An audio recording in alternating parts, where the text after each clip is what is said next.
જે મળી છે એના નીતિ નિયમો પહેલા સમજી લઈએ, જેથી આ રેલી એક ભરૂચ ગુજરાત પોલીસ અધિકારી 1951 કલમ 37 હેઠળ બહાર પાડેલા જાહેરનામા ક્રમાંક MG POL વસી 33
મારું નામ પ્રફુલભાઈ કાશીરામભાઈ પટેલ છે। હું બોરબાટા બેટ ગામનો સરપંચ છું। અમારા નદી કિનારાના 100 થી 150 ગામમાં આજે દરિયાની પાણીના ખારાશ, તેથી ખેડૂતો કંગાલ થઈ ગયા છે ને એ જ નદી કિનારાની દક્ષિણ છેડે ફળદ્રુપ જમીનો વર્ષોથી ધોવાણ થાય છે, ત્યાં પ્રોટેક્શન વોલનું કામ અધૂરું છે। તે છેલ્લા 2-3 વર્ષથી અધૂરું જ રહ્યું છે। આથી સરકારશ્રીને મારી એક અરજ કે આ બંને ખારા પાણીનો કાયમી ધોરણે નિકાલ લાવે, તેમજ આ પ્રોટેક્શનનું કામ વહેલી તકે થાય અને ફળદ્રુપ જમીન બચાવી એ સરકારને મારું। આજે અમે અહીં જે ઉપસ્થિત થયા છે એ નર્મદામાં વધતી જતી ખારાશના અટકાવવા બાબતને લઈને આવેદનપત્ર આપીએ છીએ। અહીં 60-70 કિલોમીટરના એરિયાની અંદર આજુબાજુના બેવ કિનારાઓમાં જે આવેલા ગામડાઓ 200થી પણ વધારે છે, એને અત્યારે ભૂગર્ભ જળની અસર વર્તાવા માંડી છે। એના લીધે ખેતીનો પાક છે તે નાશ થવા માંડ્યો છે। આ માત્ર ખેડૂતોને આજે નુકસાન થાય છે, આવનારા દિવસોમાં શહેરી વિસ્તારમાં રહેનારા લોકોને પણ ભૂગર્ભ જળના પાણી પીવાની અસર વર્તાવા માંડશે। આજે ખેડૂતો જાગૃત થયા છે। અમે તમારી ચેનલના માધ્યમથી શહેરી વિસ્તારમાં રહેલા લોકોને પણ જાગૃત કરવા માંગીએ છીએ અને અમારા આ આંદોલનમાં આજે અમે માત્ર આ પ્રતિકાત્મક અમારી રેલી છે।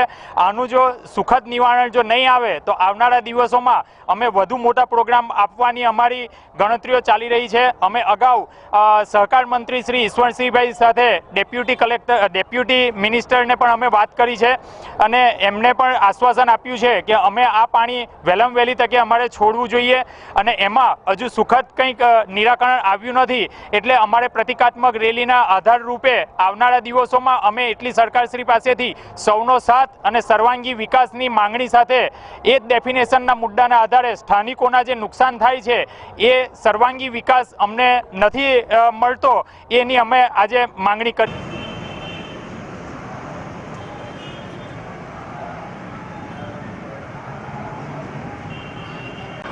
ના ભાઈ દીપક કયા આવ્યો છે?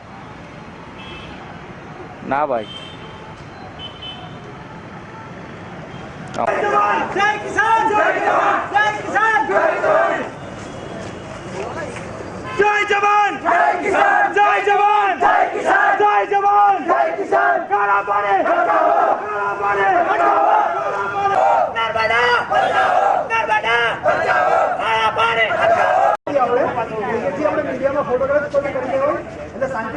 વચ્ચે ગોઠવાઈ જાઓ, છોકરાઓ થોડા આગળ ઉભા રહી જાઓ અને બહેનો થોડો પણ આગળ આવી જાઓ, બરાબર? અને આ કાળા પાણી